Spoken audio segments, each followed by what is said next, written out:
Hello everyone, स्वागत है आप सभी लोग का पीसीएस बाय तरुण में। जैसे कि आप सभी को पता है कि हम यूपी की आरओ की टेस्ट लगातार लगा रहे हैं आपके एग्जाम्स के लिए, और हम ये देह आईएएस की टेस्ट लगा रहे हैं। तो उत्तर प्रदेश में आरओ का एग्जाम है, आप लोगों को पता होगा, री एग्जाम होने वाला है, जल्दी आ जाएगा। और यहाँ पर जो हमारी टेस्ट सीरीज है, आज यहाँ पर हम 71 क्वेश्चन से लगाएंगे, क्योंकि हम 70 क्वेश्चन तक यहाँ पर लगा चुके थे। तो हमारा ऐप आ चुका है, जिसके डिस्क्रिप्शन में लिंक है, ऐप को डाउनलोड कर सकते हो, नट लर्निंग ऐप। आप इस ऐप को डाउनलोड करके ऑनलाइन माध्यम से खुद से भी टेस्ट सीरीज लगा सकते हो। तो अभी जाइएगा, इस टेस्ट सीरीज को लगाने के लिए ऐप के डिस्क्रिप्शन में लिंक है, ज्वाइन कर लीजिएगा। आज के हम पहले क्वेश्चन की तरफ बढ़ते हैं। जल्दी चैनल को लाइक शेयर सब्सक्राइब कर लीजिएगा, जिससे कि आपको अच्छा भी लगेगा और मुझे मोटिवेशन मिलेगा। पहला क्वेश्चन है, खिलाफत आंदोलन के संबंध में कौन सा कथन सही नहीं है। जहां पर लिखा होता है सही नहीं है, इसका मतलब होता है गलत है। सबसे पहले तो माइंड में ये सेट कर लिया करो, खिलाफत आंदोलन के संदर्भ में कहना है कौन सा कथन गलत है। देख लेते हैं। ए ऑप्शन है, नवंबर 1919 में दिल्ली में अखिल भारतीय खिलाफत कमेटी का अधिवेशन हुआ, जिसमें गांधी जी को उसका अध्यक्ष चुना गया था। बिल्कुल बात सही है। दूसरा ऑप्शन है, हकीम अजमल खान के नेतृत्व में एक शिष्टमंडल वायसराय से मिलने के लिए इंग्लैंड भेजा गया था। तो ये वाला तो गलत है। सी ऑप्शन पढ़ते हैं, मार्च 1920 में शौकत अली और मोहम्मद अली के नेतृत्व में एक शिष्टमंडल इंग्लैंड गया था। ये सही है। आप देखा जाए कि ऑप्शन में दो ऑप्शन ऐसे हैं जहां पर आपको एक चॉइस करना होगा, बाकी आपको समझ में आ जाएगा। डी ऑप्शन में बात करें तो 31 अगस्त 1920 को दिन खिलाफत दिवस के रूप में मनाने का निर्णय लिया गया था। ये भी सही है। तो आपका ऑप्शन बी वाला गलत था, जो कि आपका ऑप्शन के लिहाज से हो जाएगा सही। ध्यान रखिएगा, ठीक है। चलिए नेक्स्ट क्वेश्चन की बात करते हैं। हमारा नेक्स्ट क्वेश्चन है, निम्नलिखित कथनों पर विचार कीजिए, उपरोक्त में से कौन सा कथन सही है उसको बताइए। अंग्रेजी सरकार ने जलियांवाला बाग हत्याकांड की जांच हेतु दिसंबर 1919 में हंटर कमेटी का गठन किया था। दूसरा ऑप्शन है, इस आयोग के 8 सदस्यों में से 6 अंग्रेज थे और 2 थे भारतीय। तो यहाँ पर ऑप्शन कौन सा सही है आपका? भैया ना आपका पहला सही है ना आपका दूसरा सही है, तो आपका डी पे टिक लगाओगे। ध्यान रखिएगा। क्यों? क्योंकि जलियांवाला जो हत्याकांड की जांच के लिए अंग्रेज सरकार ने अक्टूबर 1919 में कमेटी का गठन किया था, और यहाँ पर क्या लिखा है, वो दिसंबर 1919। तो आपका ऑप्शन ए वाला इसलिए गलत था। इस आयोग में ध्यान रखिएगा 5 अंग्रेज थे और 3 भारतीय थे। कौन थे? 5 कौन थे? अंग्रेज थे, और 3 कौन थे? इंडियंस थे। तो ये आपको ध्यान रखना है। तो इसलिए आपका 1 और 2 दोनों गलत है। नेक्स्ट क्वेश्चन करते हैं बात, बक्सर के युद्ध के समय बंगाल का गवर्नर कौन था। बक्सर का जो युद्ध हुआ उस समय बंगाल का गवर्नर जनरल कौन था? बात कर रहा है आपके वेंसी टाट थे। कौन से? वेंसी टाट थे। निम्नलिखित कथनों पर विचार कीजिए, सही कथन का उत्तर बताइए। एथेसियंस निकितिन एक रूसी यात्री था जो कि घोड़ों का व्यापारी था। क्या कह रहा है? एथेसियंस जो निकितिन था एक रूसी यात्री था और यह घोड़ों का व्यापारी था। बात बिल्कुल ठीक है। दूसरा कथन क्या कहता है? इसने अपनी पुस्तक 3 समुद्र पार कर सफरनामा, विजयनगर राज दरबार, सैन्य व्यवस्था और सामाजिक दशा का वर्णन किया है। तो ये ऑप्शन आपका गलत है। आप कहोगे केवल एक वाला आपका सही है। ये घोड़ों का व्यापारी तो था, लेकिन इसने अपनी पुस्तक 3 समुद्र पार का जो सफरनामा है उसमें बहमनी राज्य के दरबार, सैनिक व्यवस्था और सामाजिक दशा का वर्णन किया हुआ है, जबकि विजयनगर का नहीं किया है। किसका किया हुआ है? बहमनी राज्य का किया हुआ है। तो ये ऑप्शन आपका दूसरा वाला इसीलिए गलत था। चलिए नेक्स्ट क्वेश्चन की बात करते हैं। आपको अगर पीडीएफ इसकी डाउनलोड करना हो तो आप हमारे टेलीग्राम चैनल डाउनलोड कर लीजिएगा, ठीक है। टेलीग्राम पे मैंने बहुत सारी वीडियो पीडीएफ डाल रखी है, आप उसको देख लीजिएगा। नेक्स्ट क्वेश्चन की बात करते हैं, उत्तरकालीन जो मुगल शासक थे उनके समय में मुगल दरबार के जो अमीर सरदारों के कई दल बन गए थे, और उन गठों के अलग अलग नेता होते थे। उनके संबंध में जो सुमिलित नहीं है उसकी बात करना है यहाँ पर। तो कौन सा सुमिलित नहीं है उसको देखेंगे हम। दल है और एक प्रमुख सदस्य है। तुरानी दल की बात करें, निजामुल और अमीन खां इससे संबंधित है। ईरानी दल की बात करें, जुल्फिकार खां और सादत खां संबंधित है। अफगानी दल की बात करें, जकारिया खां और ईशा खां, ये गलत है आपका। आपके डी की बात करें, हिंदुस्तानी दल की, तो अब्दुल्ला खां और हुसैन अली खां से संबंधित। तो आपका ऑप्शन कौन सा? सी वाला आपका गलत है। ध्यान रखिएगा, अफगानी प्रमुख दल में अली मोहम्मद खां और मोहम्मद खां बख्श इसमें शामिल थे, जबकि जकारिया खां और ईशा खां इसमें शामिल नहीं थे, ठीक है। ये तुरानी दल से संबंधित है। चलिए नेक्स्ट क्वेश्चन बात करते हैं, निम्नलिखित में से कौन सा एक सही सुमेलित नहीं है। एक तरफ अभ्यारण्य है और एक राज्य है, कौन सा अभ्यारण्य के साथ से संबंधित है? बात करते हैं। पाखल अभ्यारण्य तेलंगाना राज्य से संबंधित है, बिल्कुल बात ठीक है। चंद्रप्रभा अभ्यारण्य उत्तर प्रदेश में, ये भी ठीक है। नेलापट्टू पक्षी अभ्यारण्य ये केरल में नहीं है, तो कहां पर है ये आपका आंध्र प्रदेश में है। कहां पर है? आंध्र प्रदेश में। तो आप ऐसे याद रखो। तो आपका ये वाला गलत था, सही हो गया है।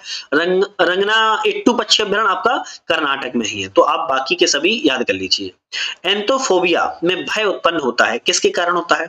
एंथोफोबिया में जो भय उत्पन्न होता है किसमें होता है? ये पुष्पों से होता है। किससे? पुष्पों से होता है, ध्यान रखिएगा। ठीक है। फोबिया क्या होती है? फोबिया एक घटना मतलब भय उत्पन्न करना होती है, कल्पना हो जाती है कि भय उत्पन्न होता है, उसी को एंथोफोबिया पुष्पों से होता है। नेक्स्ट क्वेश्चन है कि बाघ संरक्षण पर पहला एशिया मंत्री परिषद जो सम्मेलन है वो थाईलैंड के हुआ हिन में आयोजित किया गया था। तो किस वर्ष आयोजित किया गया था? तो आप क्या बोलोगे? आप बोलोगे कि ये वर्ष 2010 में आयोजन किया गया था। जहां पर 2010 में। चलिए नेक्स्ट क्वेश्चन देखते हैं। यदि अग्नाशय में किसी कारण से खराबी आ जाए तो, यदि जो अग्नाशय होता है उसमें अगर किसी कारण से खराबी आ जाए तो क्या होगा? बताइए तो क्या होगा? तो उपरोक्त में से इन सभी में सभी नहीं बनेंगे। कैसे? इंसुलिन नहीं बनेगा, ग्लूकेगॉन नहीं बनेगा और सोमेटोस्टेटिन नहीं बनेगा। उपरोक्त सभी नहीं बनेंगे। अपने परिक्रमा पथ में पृथ्वी लगभग किसी माध्य वेग से सूर्य का चक्कर लगाती है। ध्यान रखिएगा क्या कह रहा है? अपने परिक्रमा के पथ में पृथ्वी लगभग किसी माध्य वेग से सूर्य का एक चक्कर लगाती है। कितने किलोमीटर पर सेकंड का चक्कर लगाती है? ये लगाती है 30 किलोमीटर प्रति सेकंड का, ध्यान रखिएगा। ठीक है। चलिए नेक्स्ट क्वेश्चन की बात करें। यहां पर हम भारत में संसदीय शासन प्रणाली को गणतंत्रवाद के साथ जोड़ा जाता है, यह जिसका तात्पर्य है। भारत में संसदीय शासन प्रणाली को गणतंत्रवाद के साथ जोड़ा जाता है, यह जिसका तात्पर्य है। यह किसका तात्पर्य है? भारत में कोई आनुवंशिक शासक नहीं होता है, ध्यान रखिएगा। नेक्स्ट क्वेश्चन है कि 1929 का व्यापार विवाद जो अधिनियम है, ट्रेड डिस्प्यूट एक्ट, निम्नलिखित में से किसका उपबंध करता है? तो बहुत अच्छा क्वेश्चन है। यह जो है अधिग्रहणों की प्रणाली और हड़तालों पर रोक के बारे में उपबंध करता है। चलिए नेक्स्ट क्वेश्चन की बात करते हैं। वैश्विक साइबर और सुरक्षा आउटलुक रिपोर्ट प्रकाशित की जाती है। क्या कह रहा है? वैश्विक सुरक्षा आउटलुक जो रिपोर्ट है वह प्रकाशित की जाती है। प्रकाशित कौन करता है? विश्व आर्थिक फोरम के द्वारा प्रकाशित की जाती है। कौन? विश्व आर्थिक फोरम को इसको प्रकाशित करता है। अभिकथन ए है और कारण है क्या है, इसकी बात कर लेते हैं हम। कहता है कि मुंबई स्टॉक एक्सचेंज बीएसई का राष्ट्रीय सूचकांक 100 शेयरों का होता है। बिल्कुल बात ठीक है। क्या कहता है? कारण क्या है? तो मुंबई स्टॉक एक्सचेंज बीएसई का जो संवेदी शेयर सूचकांक है वह 30 शेयरों का होता है। बिल्कुल ठीक है। आप बी पे टिक लगाओगे, ए और आर दोनों सही हैं, लेकिन व्याख्या इसकी नहीं कर रहा है, लेकिन ऑप्शन इसके दोनों सही है। चलिए नेक्स्ट क्वेश्चन है। लखनऊ में चित्रकला की वॉस और टेम्पा जो नामक दो शैलियां हैं किसने शुरू की थी? लखनऊ में है। कहां पर है? लखनऊ की चित्रकला की वॉस और टेम्पा जो नामक शैलियां हैं वह शुरुआत की बात कर रहा है अशित कुमार हलदार के द्वारा शुरुआत की गई थी। किसके? अशित कुमार हलदार के द्वारा। विजयनगर शासन काल में ग्रामीण प्रशासन की व्यवस्था के तहत कुल आयंगर व्यवस्था को लागू थी। कौन सी थी? आयंगर व्यवस्था लागू थी। इसमें कुल 12 अधिकारी शामिल थे। इनमें से कौन गांव की सिंचाई तथा जल की आपूर्ति व्यवस्था को देखता था? 12 अधिकारियों में से एक ऐसा अधिकारी है जो गांव की सिंचाई और जल आपूर्ति की समस्या को देखने वाला व्यक्ति था। वह था निर्निक्कर। कौन था? निर्निक्कर से संबंधित व्यक्ति था। चलिए नेक्स्ट क्वेश्चन की बात करते हैं। हाल ही में चर्चा में रहा है सरिस्का टाइगर रिजर्व के संबंध में कौन सा कथन सही है? सरिस्का टाइगर रिजर्व के बारे में बताना है। कौन सी? सरिस्का टाइगर। ये कहां पर है सरिस्का टाइगर रिजर्व? पहले तो कमेंट करके बताइए सरिस्का टाइगर रिजर्व कहां पर है, बताइए। चलिए अब हम बात करते हैं इसकी। तो सरिस्का टाइगर रिजर्व राजस्थान के अलवर जिले में अरावली की पहाड़ियों में स्थित है। बिल्कुल बात सही है। यह बाघों को सफलतापूर्वक स्थानांतरित करने वाला विश्व का पहला टाइगर रिजर्व है। ये भी बात ठीक है। सुप्रीम कोर्ट ने राजस्थान सरकार को Sariska tiger reserve critical tiger habitat के 1 किलोमीटर की परिधि के भीतर बन रही 68 खदानों को बंद करने का आदेश दिया था। बिल्कुल बात सही है। सुप्रीम कोर्ट ने ऐसा कहा था। तो आपके तीनों ऑप्शन सही हैं। आप डी वाले ऑप्शन पर टिक लगाइएगा। चलिए नेक्स्ट क्वेश्चन की बात करते हैं। निम्नलिखित कथनों पर विचार कीजिए, सही का उत्तर बताइए। प्रधानमंत्री नरेंद्र मोदी ने योग दिवस 2024 का नेतृत्व जो है वो श्रीनगर में किया था। क्या ये सही है? बिल्कुल बात सही है। अंतर्राष्ट्रीय योग दिवस मनाने की शुरुआत वर्ष 2014 से की गई थी। क्या 14 से की गई थी? भैया 2014 से नहीं, 2015 से की गई थी, याद रखना। 2024 योग दिवस की जो थीम है स्वयं और समाज के लिए योग, ये आपकी सही है। तो आपका पहला और तीसरा वाला आपका सही है, सी पे टिक लगाना, दूसरा वाला आपका यहाँ पर गलत था जो कि सही कर दिया है, करेक्ट कर दिया। चलिए नेक्स्ट क्वेश्चन की बात करते हैं यहाँ पर। नेक्स्ट क्वेश्चन क्या कहता है, हाल ही में चर्चित रही बैटी लिप्स चंद्रयानी क्या है? तो बैटी लिप्स जो चंद्रयानी है वो क्या है? हाल ही में जो चर्चा में रही है वह समुद्री टॉर्डिग्रेड की एक नई प्रजाति है। चलिए नेक्स्ट क्वेश्चन है, हाल ही में विश्व आर्थिक मंच के द्वारा जारी वैश्विक ऊर्जा संक्रमण सूचकांक 2024 के संबंध में निम्न कथनों पर विचार कीजिए, कौन सा सही है बताइए। वैश्विक आर्थिक मंच के द्वारा जारी की जाती है वैश्विक ऊर्जा संक्रमण सूचकांक 2024, इसके संबंध में बताना है। क्या बताना है, बात कर लेते हैं। यह सूचकांक स्वीडन प्रथम स्थान पर है, सूचकांक में बिल्कुल बात ठीक है, स्वीडन पहले स्थान पर है और भारत इसमें 63वें स्थान पर है, बिल्कुल बात ठीक है। आपको इसी वाला है भैया, क्योंकि दोनों इसमें सही है। चलिए नेक्स्ट क्वेश्चन की बात करेंगे, निम्न कथनों पर विचार कीजिए, सही कथन का चयन कीजिए, कर लेते हैं। राष्ट्रीय महिला आयोग स्थापना 31 जनवरी 1992 को महिलाओं के राष्ट्रीय आयोग अधिनियम 1990 के अधीन किया गया था, बिल्कुल बात ठीक है। महिला एवं बाल विकास जो विभाग है वह भारत सरकार के 2008 में एक अलग से स्वतंत्र मंत्रालय के रूप में अस्तित्व में आया था। तो भैया ये आपका गलत हो जाएगा, केवल आपका ए वाला सही है, ध्यान रखिएगा, ठीक है। चलिए नेक्स्ट क्वेश्चन है, संविधान के अनुच्छेद 371 का के अंतर्गत निम्नलिखित में से किस विषय किन विषयों के संबंध में भारतीय संसद के द्वारा बनाया गया अधिनियम नागालैंड राज्य पर तब तक लागू नहीं होगा जब तक नागालैंड राज्य की विधानसभा इसका अनुमोदन न कर दे। तो इनमें से कौन कौन सी चीजों पर नहीं होगा देख लेते हैं। नागा रूढ़िजन्य विधि और प्रक्रियाओं पर, बिल्कुल सही है। नागा की धार्मिक और सामाजिक प्रथाओं पर, बिल्कुल बात ठीक है।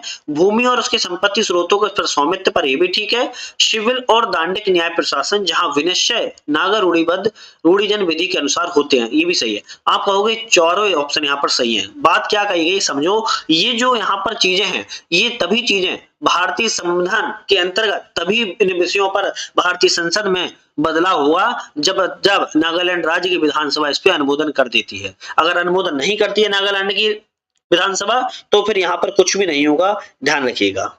चलिए नेक्स्ट क्वेश्चन की बात करते हैं, नोटा के संदर्भ में है, किसके, नोटा के संदर्भ में है, कौन सा कथन सही है इसको बताना है। समझ लेते हैं कौन सा कथन बताना है।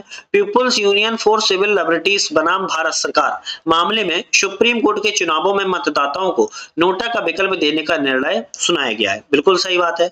सबसे ज्यादा नोटा इस बार कहां पड़े हैं, इंदौर में पड़े थे, ये भी आपको ध्यान रखना है। चुनाव में नोटा का विकल्प देने वाला भारत विश्व का 14वां देश बना हुआ है, बिल्कुल बात सही है। मतलब 13 और पहले से देश थे जो दे रहे थे, 14वां भारत है। नोटा का प्रयोग सबसे पहले 2013 में कुछ राज्यों जैसे मध्य प्रदेश, छत्तीसगढ़, मिजोरम आदि राज्यों में चुनाव में किया गया था, बिल्कुल सही है। तो आप बोलोगे ए वाला ऑप्शन सही है, तीनों ऑप्शन आपके यहाँ पर सही है।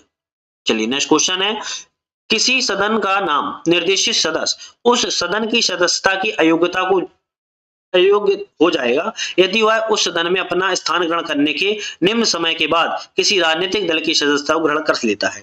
बात कह रहा है कि अगर किसी सदन का नाम निर्देशित सदस्य है उस सदन की सदस्यता के अयोग्य तब हो जाएगा यदि वह उस सदन में अपना स्थान ग्रहण करने के निम्न सदन के बाद किसी भी राजनीतिक दल की सदस्यता को ग्रहण कर लेता है, तो वह क्या हो जाएगा, वह अयोग्य घोषित हो जाएगा। इसमें क्या कहा गया, 6 माह के बाद, कितने माह के बाद, 6 माह के बाद। चलिए बात करते हैं पॉलिटी से, बहुत इंपोर्टेंट क्वेश्चन है। किसी संविधान संशोधन के द्वारा लोकसभा की सीटों की संख्या 525 से बढ़कर कितनी की गई है, तो यहाँ किस अधिनियम में की गई है, ये है किस अधिनियम में की गई है। तो यहाँ पर आपका जो ऑप्शन हो जाएगा 31वें संविधान संशोधन अधिनियम 1972 में की गई थी, ध्यान रखिएगा, ठीक है।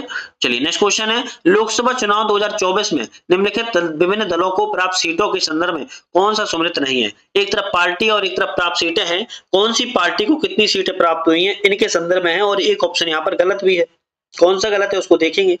सबसे पहले ये समझो, समाजवादी पार्टी को कितनी प्राप्त हुई है, समाजवादी पार्टी को भैया 37 सीटें ही प्राप्त हुई थी, ये सही हो जाएगा। डीएमके को, अगर डीएमके की बात की जाए तो 23 नहीं 22 सीटें प्राप्त हुई थी। टीएमसी की बात करें तो 19 सीटें प्राप्त हुई थी। राष्ट्रीय जनता दल को 4 सीटें प्राप्त हुई थी। यही बात अगर की जाए कांग्रेस को, देखो थोड़ा समझ लेते हैं कांग्रेस को, अब ऑप्शन जब ये है तो और भी हो सकते हैं। कांग्रेस को जो सीटें प्राप्त हुई थी वो 99 थी, और हम बात करें बीजेपी को भैया 240 सीटें प्राप्त हुई थी। ये इंपोर्टेंट थी, वो मैंने आपको बता दिया है। चलिए नेक्स्ट क्वेश्चन की बात करते हैं, पिछड़ा वर्ग आयोग के कार्यों के संबंध में कौन सा कथन सही नहीं है। पिछड़ा वर्ग आयोग के बारे में बताना है कि कौन सा कथन सही नहीं है, लेकिन उससे पहले जल्दी चैनल को सब्सक्राइब, लाइक, शेयर कर लीजिएगा। जल्दी से कर लो, आप लोग करते नहीं हो, मुझे मोटिवेशन नहीं मिलता है, मोटिवेशन नहीं मिलता है, मैं काम अच्छे से नहीं कर पाता हूँ। तो मोटिवेशन देने के लिए आप चैनल को सब्सक्राइब, लाइक, शेयर जरूर कर दीजिएगा, है ना। बाकी चैनल पे जाके और देख लेना, और भी टेस्ट सीरीज लग रही है, ऐसा नहीं है सिर्फ इसी की लग रही है कि जीएस वर्ल्ड की भी लग रही है, सिविल फोर्स स्टडी सर्विसेज की भी लग रही है, संस्कृति आईएएस की जल्दी चालू होने वाली है, तो जल्दी जल्दी देख लो, यही छूट न जाए। चलिए बात करते हैं पिछड़ा वर्ग आयोग के बारे में, कौन सा कथन गलत है। यह आयोग सामाजिक शैक्षणिक रूप से पिछड़े वर्गों की संवैधानिक एवं वैधानिक सुरक्षा से संबंधित सभी मामलों के अनुसंधान और अनुश्रवण तथा उनके कार्य संचालन का मूल्यांकन करता है। बिल्कुल बात सही है, तो करता है। सामाजिक शैक्षणिक रूप से जो पिछड़े वर्गों के अधिकार की वंचना है तथा सुरक्षा से संबंधित शिकायतों की जांच और अनुसंधान भी करता है, ये भी सही है। सुरक्षा उपायों पर एक प्रतिवेदन भारत के राष्ट्रपति प्रत्येक वर्ष जब भी उचित समझे मांग सकता है, ये भी सही है। सामाजिक और शैक्षणिक रूप से पिछड़े वर्गों की सुरक्षा, कल्याण, विकास, उन्नति के लिए अन्य कार्य संपादित करता है जिसके लिए संसद निर्दिष्टित करे, तो ये गलत हो जाएगा। जो गलत हो जाएगा वही मतलब सही हो जाएगा आपका। चलिए नेक्स्ट क्वेश्चन की बात करेंगे। निम्नलिखित कथनों में से कौन सा सुमेलित सही नहीं है, तो यहाँ पर कौन सा नहीं है उसको देखेंगे। भारत रत्न प्राप्त महिलाएं हैं और वर्ष है, मतलब कि भारत रत्न में जो प्राप्त महिलाएं हैं उनको किस वर्ष मिला हुआ था, इसकी बात कर रहा है। यहाँ पर कौन सा गलत है उसको देखना है। मदर टेरेसा को 1980 मिला था, सही है। अरोड़ा आसिफ अली की बात की जाए, अरोड़ा आसिफ अली को कब मिला था, 1997 में मिला था, ध्यान रखिएगा। एमएस सुब्बुलक्ष्मी की बात करें तो 1998 मिला था। लता मंगेशकर को 2001 में मिला था। आपका बी वाला ऑप्शन गलत था, जो कि मैंने बता दिया है। उत्तर प्रदेश में सहभागी वन प्रबंधन योजना चलाई जा रही है, कौन सी सहभागी वन प्रबंधन योजना चलाई जा रही है, किसके सहयोग से चलाई जा रही है, तो आप क्या कहोगे भैया ये जापान के सहयोग से चलाई जा रही है। किसके, जापान के सहयोग से इसको चलाया जा रहा है। निम्नलिखित में से किसे विश्व की लघु संसद भी कहा जाता है, विश्व की लघु संसद किसको कहा जाता है बताइए। यूएन महासभा को कहा जाता है, पागलों याद रखो, यूएन महासभा को, इतना भी नहीं पता है क्या, यूएन महासभा को विश्व की लघु संसद कहा जाता है, ध्यान रखो, ठीक है। संयुक्त राष्ट्र संघ में कितने अंग हैं, अगर कभी आ जाए तो 6 अंग है, कौन से 6 अंग है, ध्यान रखिएगा। चलिए नेक्स्ट क्वेश्चन की बात करते हैं यहाँ पर हम। उत्तर प्रदेश की खनिज की दृष्टि से किस श्रेणी का राज्य है, उत्तर प्रदेश खनिज की दृष्टि से किस श्रेणी का राज्य है बताइए। आपका निम्न मध्यम श्रेणी का है, कैसा है, निम्न मध्यम श्रेणी का राज्य है। निम्नलिखित में से कौन सा सुमेलित सही नहीं है। एक तरफ नदियां हैं और उद्गम स्रोत हैं, नदियां और उनके उद्गम स्रोत के बारे में है, और यहाँ पर गलत कौन सा है उसको बताना है। डैन्यूब की बात करें तो ब्लैक फॉरेस्ट से निकलती है। ब्लू नील की बात की जाए तो भैया ब्लू नील कहां से निकलती है बताइए। ब्लू नील, ब्लू नील विक्टोरिया झील से नहीं निकलती है, ये ताना झील से निकलती है, किसी ताना झील से निकलती है अफ्रीका में। और कौन सी है, देश कौन सा है, इथोपिया, इथोपिया देश से निकलती है, तो आपका बी ऑप्शन गलत है। मिसिसिपी की बात किया तो इटास्का झील से, और यांगसी की बात किया तिब्बत के पठार से निकलती है, तो आपको ध्यान रखना है। अच्छा, जबकि अगर ऑप्शन में आए कि विक्टोरिया झील से कौन सी निकलती है, आपके मन में आ रहा होगा तो सफेद झील निकलती है, सफेद नील, व्हाइट नील निकलती है, ठीक है। व्हाइट नील कह सकती हो या सफेद नील कह सकते हो, जो कि विक्टोरिया झील से निकलती है, ध्यान रखिएगा। चलिए नेक्स्ट आता है कि जनगणना 2011 के अनुसार उत्तर प्रदेश में नगरीकरण प्रतिशत कितना है। उत्तर प्रदेश का नगरीकरण प्रतिशत की बात कर रहा है, कितना है, तो आप क्या बोलोगे 22.27% है, कितना 22.27% है, ध्यान रखिएगा। रोन डेल्टा और लॉयंस की खाड़ी में चलने वाली ठंडी हवा को क्या कहते हैं, क्या कहते हैं, मिस्टल कहते हैं, क्या कहते हैं, मिस्टल कहते हैं, जो कि रोन डेल्टा और लॉयंस की खाड़ी में चलती है। एक तरफ सूची नृत्य है और एक तरफ सूची में क्षेत्र है, कौन सा नृत्य की सूची संबंधित है इसको बताना है, देख लेते हैं। ख्याल नृत्य की बात करें तो ये आपका बुंदेलखंड क्षेत्र से संबंधित है, कहां से, बुंदेलखंड क्षेत्र से। अगर हम बात करें घड़ा नृत्य की तो आपका ये ब्रज क्षेत्र से संबंधित है। जोगनी नृत्य की बात करें तो अवध क्षेत्र से। नकटोरा नृत्य की बात करें तो पूर्वांचल से। आप कहोगे बी वाला ऑप्शन यहाँ पर सही है, बिल्कुल ठीक है। आज यहाँ पर हमने 35 क्वेश्चन को कवर कर लिया है, नेक्स्ट वीडियो में पुनः 35 क्वेश्चन को कवर करेंगे, या हो सकता है उससे ज्यादा भी करें। तो चैनल को लाइक शेयर सब्सक्राइब करके बेल आइकन प्रेस कर लेना, जिससे कि वीडियो के और भी आए तो आपको उसका नोटिफिकेशन मिलता रहे। तो नेक्स्ट वीडियो को पाने के लिए बेल आइकन प्रेस करना मत भूलिएगा। आज के लिए अलविदा।